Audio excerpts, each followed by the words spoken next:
Sa mga nag-iikot sa social media post nitong mga nakaraang linggo, kumakalat ang balita na di umano ay may offer mula sa TV5 si Angel Locsin para sa isang posibleng comeback sa showbiz.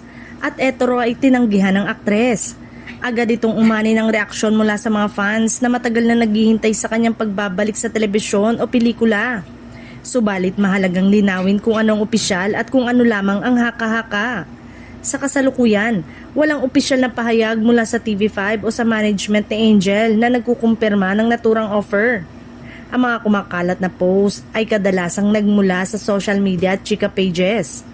Kaya hindi pa ito may tuturing na lihitimong balita. Hanggang ngayon, nananatiling tahimik si Angel tungkol sa kanyang posibleng pagbabalik sa showbiz. Matagal na ring naging hiatus si Angel mula sa showbiz matapos ang kanyang huling serye na The General's Daughter noong 2019 at ang pag-host sa Iba Yan noong 2020. Sa panahong yon, pinili niyang ituon ng pansin sa kanyang personal na buhay at iba pang interes sa labas ng industriya ng telebisyon at pelikula. Ang kanyang desisyon ay nagbibigay daan din sa speculation ng fans tungkol sa kanyang future project.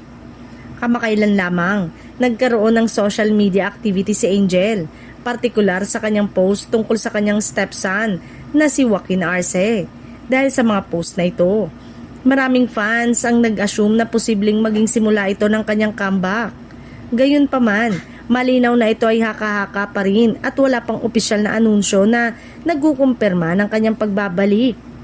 Ayon sa kanyang asawa, si Niel Arce, hindi niya pinipilit si Angel kung kailan o kung babalik siya sa showbiz.